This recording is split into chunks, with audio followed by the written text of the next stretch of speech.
નમસ્કાર મિત્રો, સ્વાગત છે તમારું અમારી YouTube channel Gujarat jobs and ન્યૂઝમાં. મિત્રો, નર્સિંગ પરીક્ષાને લઈને મોટો ઘોટાળો જોવા મળી રહ્યો છે. આરોગ્ય મંત્રીએ વિદ્યાર્થીઓના હિતમાં નિર્ણય લેવાનું આશ્વાસન પણ આપ્યું છે. વિગતવાર જોઈએ તો ગુજરાતમાં સરકારી પરીક્ષાના પેપર ફૂટવાથી લઈને પરીક્ષામાં ગોલમાલ થવાના આક્ષેપો અને પ્રશ્નો ઉઠવાની વાત હવે કોઈ નવીન નથી લાગતી. કેમ કે રાજ્યમાં છાસવારે આવા બનાવો બનતા રહે છે. હવે ફરીથી નર્સિંગની પરીક્ષામાં પણ ઘોટાળો સામે આવ્યો છે, જેને લઈને રાજ્યભરમાં વિવાદ થઈ રહ્યો છે. નર્સિંગ પરીક્ષાની આન્સર કીમાં ABCD પ્રમાણે જવાબ ગોઠવાયા હતા. લોકોનો આરોપ છે કે ચોક્કસ લોકોને ફાયદો પહોંચાડવા માટે આ પ્રકારનો પ્રયાસ કરવામાં આવ્યો છે.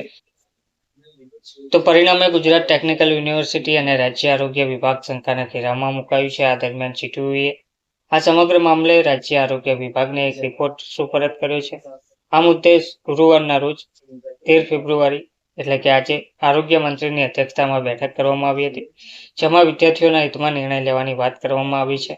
નર્સિંગ પરીક્ષામાં છબરડાને લઈને આરોગ્ય મંત્રી ઋષિકેશ પટેલની અધ્યક્ષતામાં બેઠક બોલાવવામાં આવી હતી. લગભગ 2 થી 3 કલાક આ બેઠક ચાલી હતી, જેમાં સમગ્ર મુદ્દે CTUના રજિસ્ટ્રાર અને આરોગ્ય વિભાગના ઉચ્ચ અધિકારીઓ સાથે ચર્ચા કરવામાં આવી.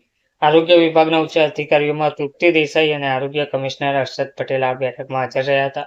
હાલ આ બેઠક પૂર્ણ થઈ ચૂકી છે અને વિદ્યાર્થીઓના હિતમાં નિર્ણય લેવાશે તેવી વાત કરવામાં આવી છે. સમગ્ર મુદ્દે આરોગ્ય કમિશનરે જણાવ્યું છે કે GTUના વાઇસ ચાન્સેલર્સ અને અમે તમામ બાબતોને ધ્યાનમાં લઈને બ્રીફિંગ કરવામાં આવ્યું છે. આગળ તમામ બાબતોને ધ્યાનમાં લઈને સરકાર સક્ષમતા પૂર્વક નિર્ણય લેશે. આ સિવાય વિદ્યાર્થીઓને આશ્વાસન આપવામાં આવ્યું છે કે નિર્ણય વિદ્યાર્થીઓના હિતમાં જ લેવામાં આવશે. ધન્યવાદ.